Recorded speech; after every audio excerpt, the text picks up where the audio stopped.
ನಮಸ್ಕಾರ. ನವರಾತ್ರಿ ನವದುರ್ಗೆಯರು ವಿಶೇಷ ಕಾರ್ಯಕ್ರಮಕ್ಕೆ ಸ್ವಾಗತ. ನಾನು ಭವ್ಯ ಶ್ರೀವತ್ಸ. ನವರಾತ್ರಿಯ 7ನೇ ದಿನ ತಾಯಿ ಕಾಳರಾತ್ರಿಯನ್ನ ಪೂಜಿಸುವಂತಹ ದಿನ. ಕಾಳರಾತ್ರಿಯ ಪೂಜೆಯನ್ನು ನವರಾತ್ರಿ ಎಂದು ನಾವು ಹೇಗೆ ಮಾಡಬೇಕು? ಕಾಳರಾತ್ರಿ ಅಂದರೆ ಕಾಳಿ ಮಾತೆ ಹೇಗೆ ಜನ್ಮ ತಾಳಿದ್ಲು, ಯಾಕೆ ಜನ್ಮ ತಾಳಿದ್ಲು, ಯಾವ ರಾಕ್ಷಸರನ್ನ ಕಾಳಿ ಮಾತೆ ಸಂಹರಿಸಿದ್ಲು, ಹಾಗೆ ದುರ್ಗಾದೇವಿಗೆ ಯಾವ ಶಕ್ತಿಯನ್ನ ಕಾಳರಾತ್ರಿ ತುಂಬಿದ್ಲು, ಇದೆಲ್ಲವನ್ನ ನಾವು ಇವತ್ತಿನ ಕಾರ್ಯಕ್ರಮದಲ್ಲಿ ತಿಳಿಸ್ಕೊಡ್ತಾ ಇದ್ದೇವೆ. ಹಾಗೆ ಕಾಳಿ ಮಾತೆಯ ಉಪಾಸಕರು ಹೇಗೆ ವ್ರತಾಚರಣೆಗಳನ್ನ ಮಾಡ್ತಾರೆ, ಕಾಳಿ ಮಾತೆಯನ್ನು ನಾವು ಒಲಿಸಿಕೊಳ್ಳೋದು ಹೇಗೆ, ಇದೆಲ್ಲವನ್ನ ಇವತ್ತಿನ ಕಾರ್ಯಕ್ರಮದಲ್ಲಿ ನಾವು ತಿಳಿಸ್ಕೊಡ್ತಾ ಇದ್ದೇವೆ. ಕಾರ್ಯಕ್ರಮದಲ್ಲಿ ಇವತ್ತು ನಮ್ಮ ಜೊತೆ ಇದ್ದಾರೆ ಖ್ಯಾತ ಜ್ಯೋತಿಷಿಗಳು ಹಾಗೂ ಆನಂದ ಸಿದ್ಧಿಪೀಠಂನ ಸಿಇಒ ಆಗಿರುವಂತಹ ಆನಂದ ಗುರೂಜಿಯವರ ಪುತ್ರರಾಗಿರುವಂತಹ ಶ್ರೀನಿವಾಸ ಶರ್ಮಾ ಗುರುಗಳೇ ನಮಸ್ಕಾರ. ಕಾರ್ಯಕ್ರಮಕ್ಕೆ ಸ್ವಾಗತ. ನಿಮಗೆ ನವರಾತ್ರಿ ಹಬ್ಬದ ಶುಭಾಶಯಗಳು. ಖಂಡಿತ ಅಮ್ಮ, ನಿಮಗೂ ಕೂಡ ಕಾರ್ಯಕ್ರಮಕ್ಕೆ ಸ್ವಾಗತ. ನವರಾತ್ರಿಯ 7ನೇ ದಿನ ತಾಯಿ ಕಾಳರಾತ್ರಿಯ ಸಂಪೂರ್ಣ ಕೃಪಾಶೀರ್ವಾದ ನಿಮ್ಮ ಮೇಲೆ, ನಮ್ಮ ಗ್ಯಾರಂಟಿ ನ್ಯೂಸ್ನ ಸಮಸ್ತ ಸಿಬ್ಬಂದಿ ವರ್ಗ ಹಾಗೂ ವೀಕ್ಷಕ ಪ್ರಭು ಮೇಲೆ ಇರಲಿ ಅಂತ ನಾನು ಕೇಳ್ಕೊಳ್ತೀನಿ.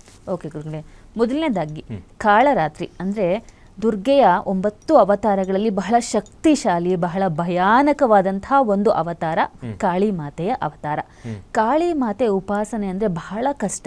ಈ ಕಾಳಿ ಮಾತೆಯನ್ನು ಎಲ್ರಿಗೂ ಒಲಿದು ಬಿಡಲ್ಲ. ಆಕೆ ಬಹಳ ಕಷ್ಟಪಟ್ಟು ಆಕೆಯನ್ನು ಒಲಿಸ್ಕೊಳ್ಬೇಕು ಅಂತ ಹೇಳ್ತಾರೆ. ಕಾಳಿ ಉಪಾಸಕರು ಅಂದರೆ ಸಾಕು, ಅವರು ಬಹಳ ಒಂದು ಕಟ್ಟುನಿಟ್ಟಿನ ವ್ರತಧರ್ಮವನ್ನು ಪಾಲಿಸೋರು. ಕಾಳಿ ಮಾತೆ ಸುಮ್ಮನೆ ಯಾರಿಗೂ ಒಲಿಯೋರಲ್ಲ. ದುರ್ಗಾ ಮಾತೆ ಅಮ್ಮ ಜಗನ್ಮಾತೆ, ಅವಳು ಮಕ್ಕಳು ಒಂದು ಕೇಳ್ಕೊಂಡ್ರೆ ಒಲಿದು ಬಿಡ್ತಾಳೆ. ಆದರೆ ಕಾಳಿ ಮಾತೆಯನ್ನು ಒಲಿಸ್ಕೊಳ್ಳೋದು ಬಹಳನೇ ಕಷ್ಟ. ಹಾಗಾಗಿ ನವರಾತ್ರಿಯ 7ನೇ ದಿನ ನಾವು ಕಾಳರಾತ್ರಿಯನ್ನು ಹೇಗೆ ಆಚರಣೆ ಮಾಡಬೇಕು, ಆಕೆಯನ್ನು ಯಾವ ಒಂದು ಪೂಜೆಯಿಂದ ತೃಪ್ತಿಪಡಿಸಬೇಕು, ಇವತ್ತು ಯಾವ ಬಣ್ಣವನ್ನು ನಮ್ಮ ಹೆಣ್ಮಕ್ಳು ಅಂದರೆ ಈ ಹಬ್ಬವನ್ನು ಆಚರಣೆ ಮಾಡ್ತಿರೋರು ಧರಿಸಬೇಕು, ತಿಳಿಸ್ಕೊಡಿ. ಖಂಡಿತಮ್ಮ. ಕಾತ್ಯಾಯನಾಯ ವಿದ್ಮಹೆ ಕನ್ಯಾಕುಮಾರಿ ಧೀಮಹೆ ತನ್ನೋ ದುರ್ಗೆ ಪ್ರಚೋದಯಾತ್. ನವರಾತ್ರಿಯ 7ನೇ ದಿನ ತಾಯಿ ಕಾಳರಾತ್ರಿ. ತಾಯಿಯವರು ಕೇಳಿರ್ತಕ್ಕಂಥ ಪ್ರಶ್ನೆಗಳು ಬಹಳ ಚೆನ್ನಾಗಿದೆ. ನವರಾತ್ರಿಯ ಈ 7ನೇ ದಿನ ಹೆಣ್ಣು ಮಕ್ಕಳು ನಾವು ಯಾವ ರೀತಿ ದೇವಿಯ ಆರಾಧನೆಯನ್ನು ಮಾಡಬೇಕು, ಹೆಣ್ಣು ಮಕ್ಕಳು ಅಂತಲೇ ಅಲ್ಲ, ಗಂಡು ಮಕ್ಕಳಾಗಲಿ ಹೆಣ್ಣು ಮಕ್ಕಳಾಗಲಿ ಯಾರಾದರೂ ಕೂಡ ಆಗಿರಲಿ, ಇವತ್ತು ದೇವಿಯನ್ನು ಯಾವ ರೀತಿ ಆರಾಧನೆಯನ್ನು ಮಾಡಬೇಕು, ಇವತ್ತು ದೇವಿಗೆ ಪ್ರಿಯವಾಗಿರ್ತಕ್ಕಂಥ ವರ್ಣ ಯಾವುದು, ಇದೆಲ್ಲವನ್ನು ಕೂಡ ನಾನು ನಿಮಗೆ ತಿಳಿಸ್ಕೊಡ್ತೀನಿ.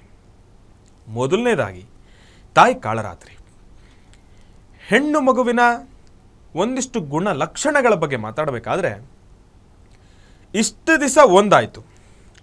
ಪ್ರತಿಯೊಂದು ಹೆಣ್ಣಿಗೂ ಕೂಡ ತಾನು ಹುಟ್ಟಿದ ಮೇಲೆ ಎಲ್ಲ ರೀತಿ ಇರ್ತಕ್ಕಂಥ ಅನುಭವಗಳನ್ನು ಅನುಭವಿಸಿ ಎಲ್ಲ ರೀತಿ ಇರ್ತಕ್ಕಂಥ ವಿಚಾರಗಳಲ್ಲಿ ಅರ್ತು ಆಕೆ ತಾಯಿಯಾದ್ಲು, ಜಗತ್ತಿಗೂ ತಾಯಿಯಾದ್ಲು. ಮತ್ತು ವಿಶೇಷವಾಗಿ ಆಕೆನೂ ಕೂಡ ಸ್ಕಂದಮಾತೆ ಸುಬ್ರಹ್ಮಣ್ಯೇಶ್ವರನಿಗೂ ಕೂಡ ತಾಯಿಯಾದ್ಲು, ಪರಮೇಶ್ವರನ ಪತ್ನಿಯಾದ್ಲು, ಸಾಕಷ್ಟು ಜವಾಬ್ದಾರಿಯುತ ಕಾಯಕವನ್ನು ನಿಭಾಯಿಸಿದ್ಲು, ಎಲ್ಲವನ್ನೂ ಕೂಡ ಮಾಡಿದ್ಲು. ಇದಾದ್ರೂ ಕೂಡ ಕಷ್ಟ ಎಂಬತಕ್ಕಂಥದ್ದಾಗಲಿ ಸಂಕಷ್ಟ ಎಂಬತಕ್ಕಂಥದ್ದಾಗಲಿ ಯಾವತ್ತೂ ಕೂಡ ತಪ್ಪಿರ್ತಕ್ಕಂಥದ್ದಲ್ಲ. ಗಂಡು ಮಕ್ಕಳಿಗಾಗಲಿ ಹೆಣ್ಣು ಮಕ್ಕಳಿಗಾಗಲಿ ಖಂಡಿತ ಬಂದೇ ಬರುತ್ತೆ. ಆದರೆ ಒಂದು ವಿಚಾರ ಅಂತೂ ಸತ್ಯ, ಅದನ್ನು ಎದುರಿಸ್ತಕ್ಕಂಥ ಶಕ್ತಿ ಗಂಡು ಮಕ್ಕಳಿಗಿಂತ ಹೆಣ್ಣು ಮಕ್ಕಳಿಗೆ ಜಾಸ್ತಿ. ಕಷ್ಟ ಅಂತ ಬಂದರೆ ನಾವು ಗಂಡು ಮಕ್ಕಳು ಏನು ಮಾಡಿಬಿಡ್ತೀವಿ, ತಲೆ ಮೇಲೆ ಕೈ ಹೊತ್ಕೊಂಡು ಕೂತ್ಕೊಂಡ್ಬಿಡ್ತೀವಿ, ಏನು ಮಾಡಬೇಕು ಅಂತ ಗೊತ್ತಾಗೋದಿಲ್ಲ. ಆ ಕ್ಷಣ ಗಂಡು ಮಕ್ಕಳ ಆ ಒಂದು ಸ್ಟ್ರೆಸ್ಸನ್ನು ಕಡಿಮೆ ಮಾಡಬೇಕು, ಜೊತೆಯಲ್ಲಿ ಒಂದು ಸ್ಥೈರ್ಯವನ್ನು ತುಂಬಬೇಕು, ಒಂದಿಷ್ಟು ಮಾರ್ಗದರ್ಶನವನ್ನು ನೀಡತಕ್ಕಂಥ ಶಕ್ತಿ ಒಬ್ಬ ಗಂಡಸಿನ ಕೋಪವನ್ನು ತಾಮಸ ಮಾಡತಕ್ಕಂಥದ್ದಾಗಲಿ ಇದೆಲ್ಲ ಶಕ್ತಿಗಳನ್ನು ಹೊಂದಿರತಕ್ಕಂಥವಳು ಒಂದು ಹೆಣ್ಣು ಮಾತ್ರ. ಹಾಗಾಗಿ ಇಡೀ ಈ ಸೃಷ್ಟಿಯನ್ನು ಒಂದು ಹೆಣ್ಣಿಗೆ ಹೋಲಿಸಿರ್ತಕ್ಕಂಥದ್ದಿದೆ. ಕಾಳರಾತ್ರಿಗೂ ಇದಕ್ಕೂ ಏನಪ್ಪ ಸಂಬಂಧ ಅಂತಂದರೆ, ನೋಡಿ, ಒಂದು ಹೆಣ್ಣು ಮಗುಗೆ ತಾಳ್ಮೆ ಇರಬೇಕು, ಎಲ್ಲವೂ ಕೂಡ ಇರಬೇಕು, ಎಲ್ಲವಕ್ಕೂ ಒಂದು ಲಿಮಿಟ್ ಅನ್ನೋದಿದೆ. ಲಿಮಿಟನ್ನು ಕೆಟ್ಟಾಗ ಗಂಡಸಾದರೂ ಒಂದು ಕ್ಷಣ ಸಮಾಧಾನ ಆಗ್ತಾನೆ ಹೊರತಾಗಿ ಹೆಣ್ಣು ಮಕ್ಕಳನ್ನು ನಾವು ತಾಳ್ಮೆ ಕಳ್ಕೊಂಬಿಟ್ರೆ ಅವ್ರನ್ನ ಸಮಾಧಾನ ಮಾಡೋದು ಬಹಳ ಕಷ್ಟ. ಅಂಥದ್ದೊಂದು ತತ್ವ ಪ್ರತಿಯೊಂದು ಹೆಣ್ಣು ಮಗುಗಳು ಕೂಡ ಇರಲೇಬೇಕು. ಯಾಕೆ ಅಂತಂದರೆ ಅವಶ್ಯಕತೆ ಬಂದಾಗ ಅವರು ಆ ರೀತಿ ರೂಪ ತಾಳದಾಗ ಮಾತ್ರನೇ ಆ ಕ್ಷಣ ಇರ್ತಕ್ಕಂಥ ಎದುರಾಗ್ತಕ್ಕಂಥ ಸಂಕಷ್ಟಗಳಿಂದ ಆಚೆ ಬರೋದಕ್ಕೆ ಸಾಧ್ಯ.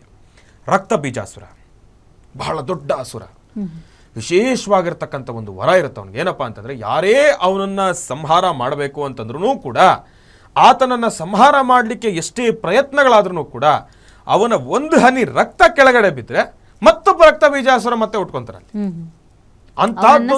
ಮಾಡ್ಲಿಕ್ಕೆ ಆಗೋದಿಲ್ಲ. ಅಂತಹದ್ದೊಂದು ವಿಶೇಷವಾಗಿರ್ತಕ್ಕಂಥ ಒಂದು ವರವನ್ನು ಪಡ್ಕೊಂಡ್ಬಿಡ್ತಾನಲ್ಲ.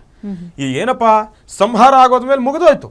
ಆದ್ರೆ ಈತನ ಒಂದು ವರ ಯಾವ ರೀತಿ ಇದೆ, ನನ್ನ ಸಂಹಾರ ಆಗಬೇಕು, ಆ ಸಮಯದಲ್ಲಿ ನನ್ನ ವಧೆ ಆಗಬೇಕು. ಆ ಕ್ಷಣ ನನ್ನ ರಕ್ತ ಮತ್ತೊಂದು ಹನಿ ಈ ಭೂಮಿಗೆ ಸ್ಪರ್ಶ ಆದ್ರೆ ನಾನು ಮತ್ತೊಬ್ಬ ರಕ್ತ ಬೀಜಾಸುರನಾಗಿ ಹುಟ್ಟು ಬರ್ತೀನಿ ಎಂಬತಕ್ಕಂಥ ಒಂದು ವರ ಇರುತ್ತಲ್ಲ ಅವನಿಗೆ. ಆ ರಕ್ತ ಬೀಜಾಸುರನ ಸಂಹಾರಕ್ಕಾಗಿಯೇ ಕಾಳರಾತ್ರಿ ಕಾಳರಾತ್ರಿಯ ಒಂದು ಅವತಾರ ಆಗುತ್ತೆ. ಹೌದು, ಆ ರಕ್ತ ಬೀಜಾಸುರನ ಸಂಹಾರಕ್ಕಾಗಿಯೇ ತಾಯಿ ಕಾಳರಾತ್ರಿಯ ಒಂದು ಅವತಾರ ಆಗುತ್ತೆ.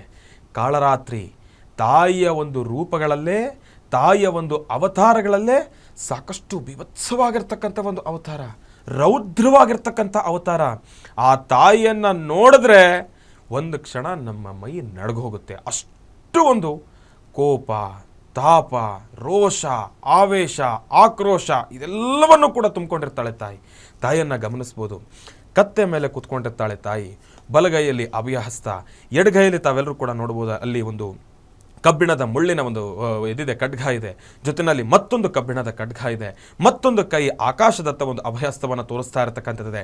ಇದೆಲ್ಲವನ್ನು ಕೂಡ ನಾವು ನೋಡಿದಾಗ ನಮಗನ್ಸುತ್ತೆ ಆ ತಾಯಿಯ ಒಂದು ವಿಶೇಷವಾಗಿರ್ತಕ್ಕಂಥ, ವಿಭಿನ್ನವಾಗಿರ್ತಕ್ಕಂಥ, ರೌದ್ರವಾಗಿರ್ತಕ್ಕಂಥ ಒಂದು ಅವತಾರವನ್ನು ನಾವು ಗಮನಿಸಿ ತಿಳಿಸೋದಾದರೆ, ಇವತ್ತು ಕಾಳರಾತ್ರಿ ಆ ತಾಯಿಯ ವಿಶೇಷವಾಗಿರ್ತಕ್ಕಂಥ ಒಂದು ಕೈಂಕರ್ಯಕ್ಕೆ ಅವತಾರವನ್ನು ತಾಳಿರ್ತಕ್ಕಂಥದ್ದು. ರಕ್ತ ಬೀಜಾಸುರ ಎಂಬತಕ್ಕಂಥ ಒಂದು ಅಸುರನ ವಧೆಗಾಗಿ ಆ ತಾಯಿ ಅವತಾರ ಆಗತ್ತೆ.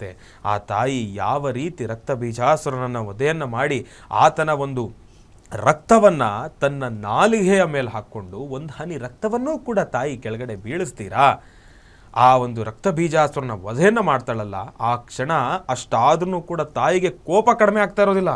ಆ ತಾಯಿ ಒಂದೊಂದು ಸತಿ ಆ ಕೋಪದಲ್ಲಿ ನಾಟ್ಯವನ್ನ ಮಾಡ್ತಾ ಇದ್ರೆ ಇಡೀ ಭೂಮಂಡಲ ಅಲ್ಲೋಲ ಕಲ್ಲೋಲ ಆಗ್ತಾ ಇದೆ. ಆ ಕ್ಷಣ ಅದನ್ನ ತಡೆಯೋದಕ್ಕೊಂದು ಶಕ್ತಿ ಬೇಕಲ್ಲ. ಪರಮೇಶ್ವರನ ಎದೆ ಮೇಲೆ ತಾಯಿ ನೃತ್ಯ ಮಾಡ್ತಾಳೆ. ಪರಮೇಶ್ವರ ಮಲ್ಕೊಂಡ ಮೇಲೆ ಪರಮೇಶ್ವರನ ಎದೆಯ ಮೇಲೆ ತಾಯಿ ನಿಂತ್ಕೊಂಡು ನೃತ್ಯ ಮಾಡ್ತಾಳೆ.